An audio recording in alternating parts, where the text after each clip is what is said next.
अब बताइए, तो ऐसा होता है हमारे बिहार में। ये तो दुर्भाग्य है हमारे बिहार का, और उसमें भी बड़े दुर्भाग्य है हम महादलितों का।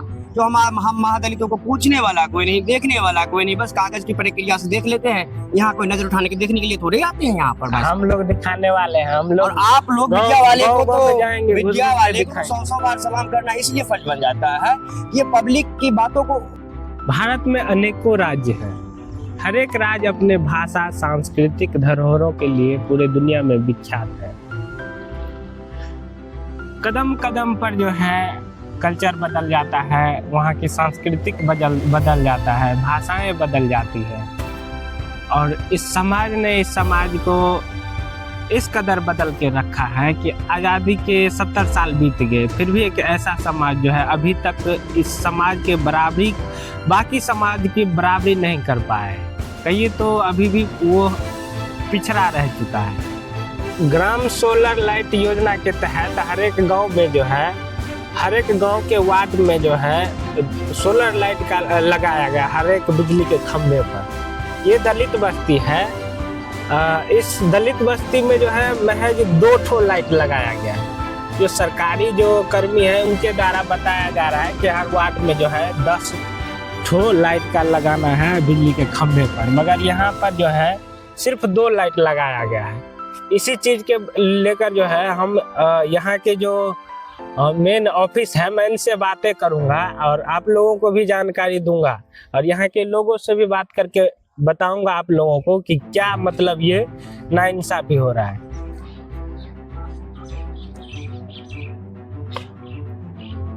हेलो, क्या सर? सर मैं ये बोल रहा हूँ कि गांव में हर वार्ड में 10 ही लाइट लगाना है क्या बिजली के खंभे पर? हेलो, क्या हुआ सर?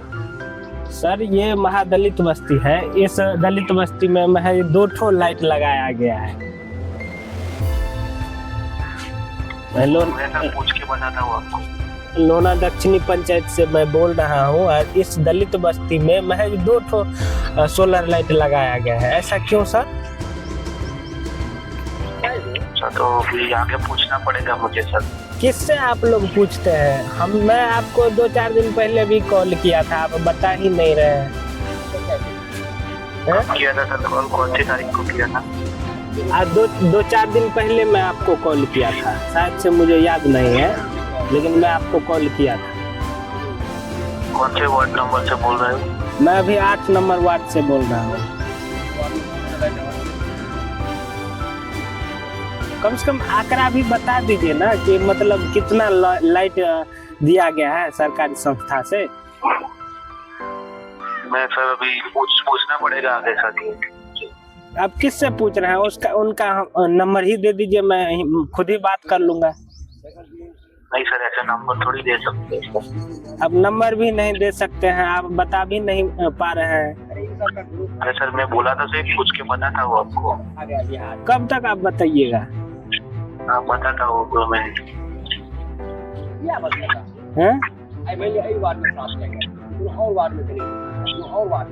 हेलो जी, आपका लाइट खराब है? खराब नहीं है, सिर्फ 2 लाइट लगाया गया है। मैं इसी रिगार्डिंग आपको कॉल किया। हाँ, सिर्फ 2 लाइट ही लगाया गया है दलित बस्ती में।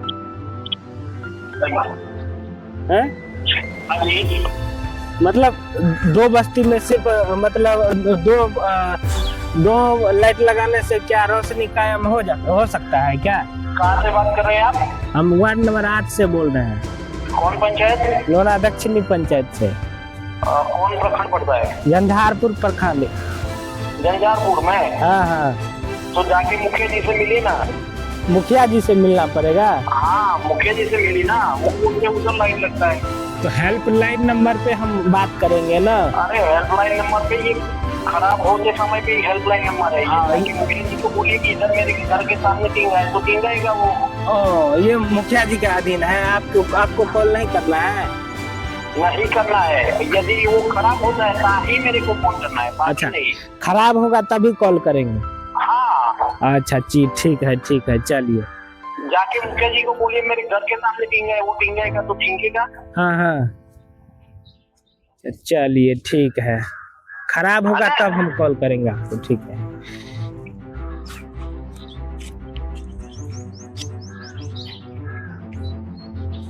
ये देखिए,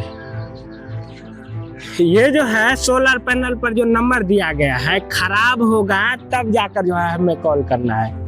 मगर इस मोहल्ले में सिर्फ 2 लाइट लगाया गया है, इसके रिगार्डिंग हमें कॉल नहीं करना है।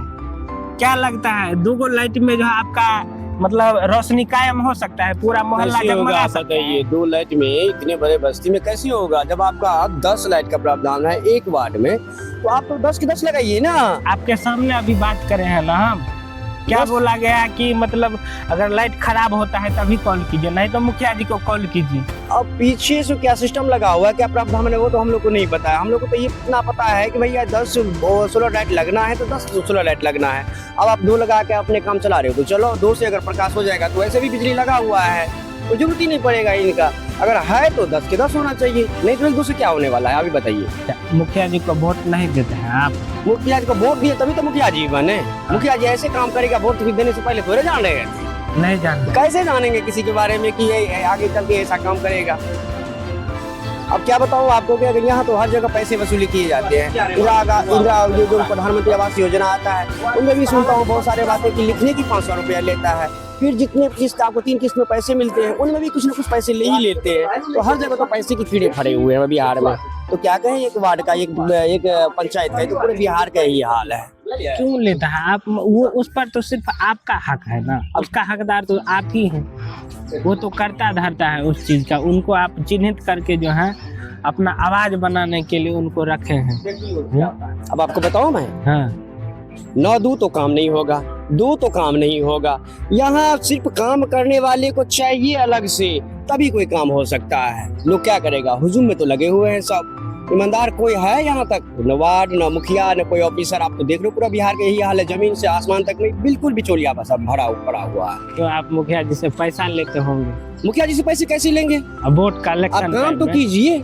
इलेक्शन टाइम में पैसा लेते होंगे कि भैया, पैसा दीजिए। मान लीजिए कि आज आपको इतना ऑप्शन मिल गया है कि मैं पैसा लिया इसलिए मेरा काम नहीं हो रहा है, क्या ये बात को गारंटी है कि पैसा नहीं भी ले तो क्या काम कर लोगे आप?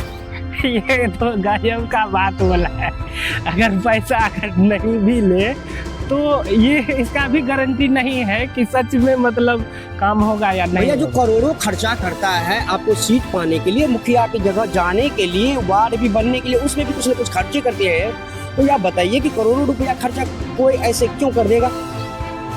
नहीं तो करोड़ों रुपया खर्चा करेगा ही क्यों? आप बताइए, तो ऐसा होता है हमारे बिहार में। तो दुर्भाग्य है हमारे बिहार का, और उसमें भी बड़े दुर्भाग्य है महादलितों का। तो हम महादलितों को पूछने वाला कोई नहीं, देखने वाला कोई नहीं, बस कागज की प्रक्रिया से देख लेते हैं। यहाँ कोई नजर उठाने के देखने के लिए थोड़े आते हैं यहाँ पर। हम लोग दिखाने वाले हैं, हम लोग। और आप लोग मीडिया वाले को तो जाएंगे, मीडिया वाले को 100 बार सलाम करना इसलिए फर्ज बन जाता है, ये पब्लिक की बातों को उछालता है, उसमें प्रकाश में लाता है। लेकिन क्या करेगा, इनका भी बात को फिर दबाया जाता है ऑफिसर द्वारा, विभाग द्वारा। ये सच्चाई है। अगर इलेक्शन के टाइम में अगर आप पैसा नहीं भी लेते हैं तो क्या गारंटी है कि आपका काम होगा, मुखिया जी आपका काम करके देंगे? ये स्थिति है। देखिए जैसे कि इस मोहल्ले में, ये मोहल्ला जो है लगभग 50-100 घर की जो आबादी 80 घर के आसपास फैला हुआ है। इस मोहल्ले में महज 2 लाइट लगाया गया है। अगर यही लोग जो है अगर पैसा वाले होते, थोड़ा हैसियत पूंजीपति वाले होते, तो शायद इसके घर के आगे ही इसके खंभे पर जो है लगा होता। ये सच्चाई है, ये स्थिति है।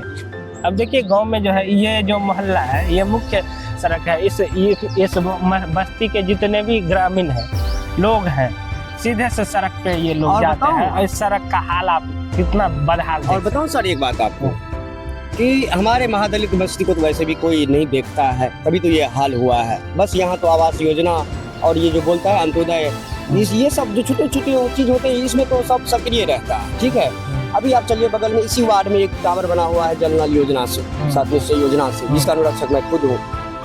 इनकी काम जब से हुआ तब से थोड़ी दिन तक ठीक रहा, जब तक मुखिया के हैंड में था तो थोड़े बहुत ठीक था। लेकिन जब से पीएचडी विभाग में आया है तब से कोई काम नहीं हो रहा है। शिकायत करे हुए आज महीनों हो गया है, बोलता है कि टोल फ्री नंबर है भैया, इस पे शिकायत करो, आपका समस्या का समाधान तुरंत में निकलेगा।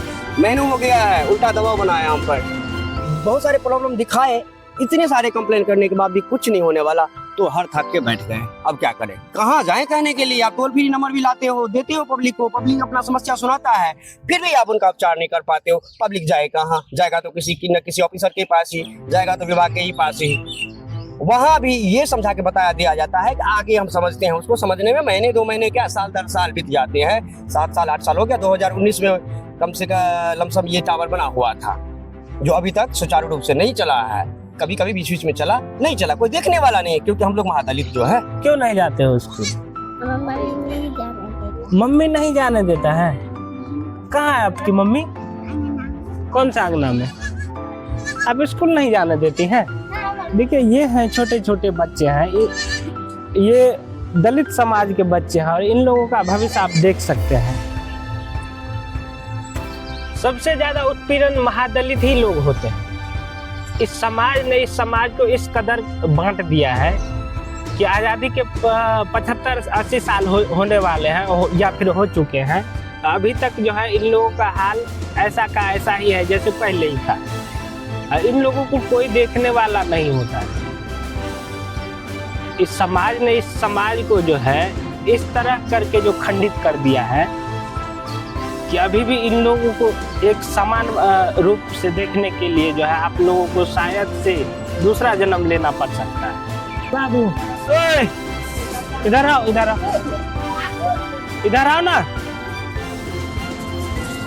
नहीं फेंकूंगा, नहीं फेंकूंगा आपका गोली। क्या है ये, क्या खेलते हो? गोली गोली। स्कूल क्यों नहीं गए? क्यों नहीं गए स्कूल बाबू? क्या नाम है आपका? हैं? इधर आओ ना, इधर आओ। ये देखिए स्थिति, देखिए यहाँ का, इन बच्चों का ये देखिए भविष्य, देखिए इन लोगों का।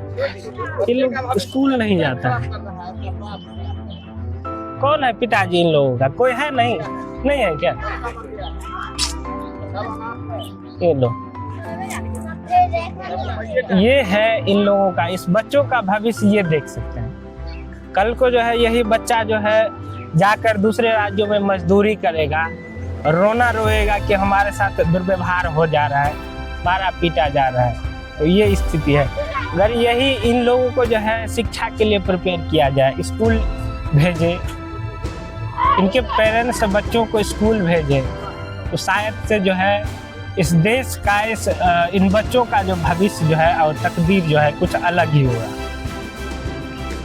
ये स्थिति है। और बताओ सर, एक बात और है कि सिर्फ सरकार के घर में हम लोगों के फायदे के लिए, हमारे विकास के लिए हल्ला मचा हुआ है कि हम छोटे लोग को पहले देखते हैं, महादलित को पहले देखते हैं, गरीब को पहले देखते हैं। लेकिन ये सिर्फ कहने भर की बात है भाई साहब। जमीन के स्तर पर आके देखिए तो यहाँ कुछ नहीं होता। अगर महादलित किसी काम की वजह से चले जाए किसी ऑफिस में, उनको फटकार मार के भगा दिया जाता है। अभी भी चल रहा है ये सब, ये रियलिटी है।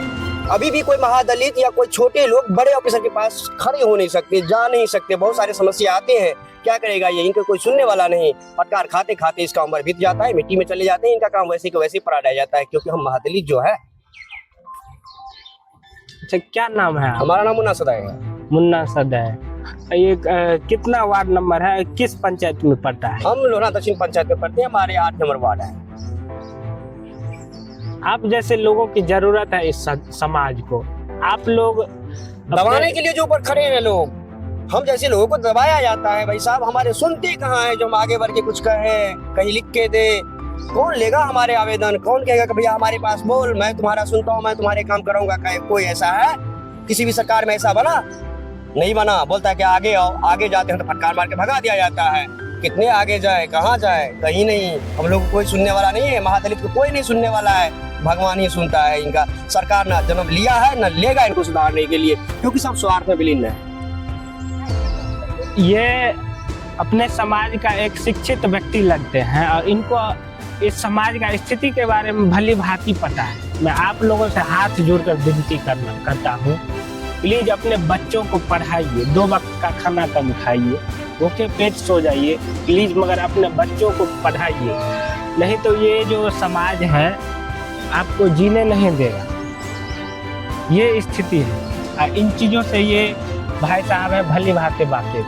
और उनसे भी एक बात और है कि हम महादलितों के साथ कितना उत्पीड़न किया जाता है, ये कहने भर की बात नहीं है। बताओ, 1991-92 में हमारे पूर्वजों के नाम से जमीन का पर्चा मिला हुआ था सेलिंग एक्ट के तहत से। आज 2026 है, अभी तक इसका कोई निराकरण नहीं रहा, न हुआ हमारे लोगों के पक्ष में। उल्टे हम लोगों को ये जमीन से बेदखल कर दिया गया है। सरकार घर से पंजी पट्टी प्राप्त होने के बाद भी, कई जमीन का रसीद कटने के बाद भी जमीन पे कब्जा नहीं होता है। जानते हैं क्यों नहीं होता है? क्योंकि हमारे सपोर्ट में सरकार नहीं है, सिस्टम नहीं है, प्रशासन नहीं है, कोई नेता नहीं है, कोई प्रतिनिधि नहीं है। हम महादलित अपना दुख किसको सुनाने जाएं? कहीं ना सुनाने जाते। इसीलिए बस जैसे है तैसे है। चलिए, आपसे मिलकर बहुत अच्छा लगा। बाकी आप इस वीडियो के बारे में क्या राय देना चाहते हैं, कमेंट बॉक्स में अपना राय जरूर दीजिएगा और वीडियो को ज़्यादा से ज़्यादा शेयर कीजिए। जय हिंद, वंदे मातरम।